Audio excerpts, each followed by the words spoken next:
because since the fall of Bashar al-Assad's regime in Syria a week ago, hundreds of people have rushed to, of course, Syria'S prison, desperate to find loved ones. Now, disturbing images from the prison and other detention centers have since surfaced, exposing the unimaginable barbarity Syrians have endured for years, according to UN Special Envoy for Syria. Amadou Barrow tells us more of that in this report. As Syrians celebrate the collapse of President Bashar al-Assad's regime after more than 50 years of brutal rule, the search continues for tens of thousands of Syrians who are still missing after having been arrested, detained, or disappeared. The Syrian Network for Human Rights has been documenting the thousands of arbitrarily disappeared and persons tortured to death under Assad's rule since 2011, when a regime crackdown on peaceful anti-government protests grew into civil war. According to SNHR's figures, at least 231,000 civilians have been killed in the war, with 202,000 deaths attributed to the regime and the rest to various armed factions. SNHR says those killed by the regime includes 23,000 children and 22,000 women, as well as 15,000 who were tortured to death.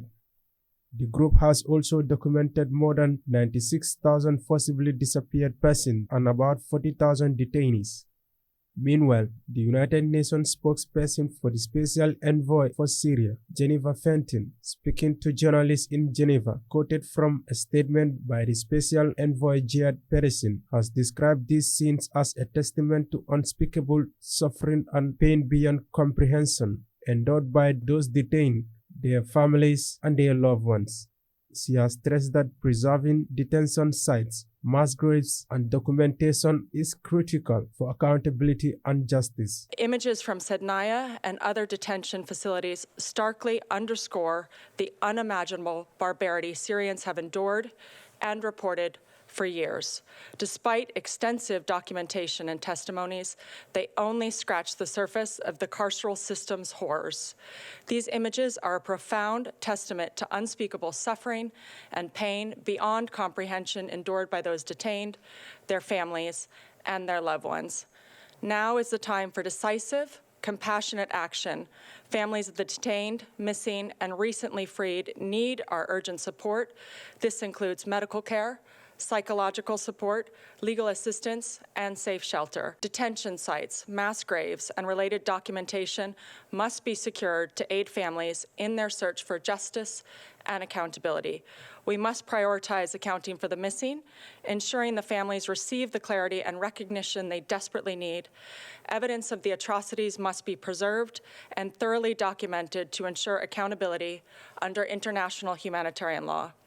Justice for the victims and their families is not only a right, but is also essential for healing and for preventing further violations. The UN High Commissioner for Refugees representative in Syria, Gonzalo Vargas Llosa, identified three critical needs for Syria's sustainable recovery in line with the expectations of its returning citizens. We expect three things. One, we expect a peaceful political transition at the top.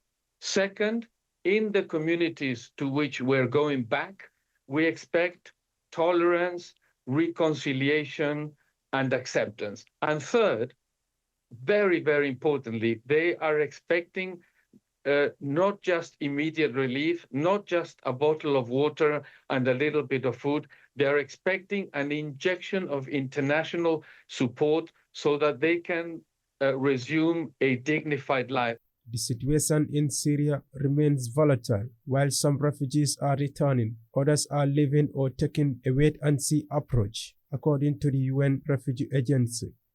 The International Committee of the Red Cross, ICRC, has documented 35,000 missing individuals in Syria, but the true number is likely much higher due to cases unreported to the ICRC. Many families remain in agonizing uncertainty about the fate of their loved ones.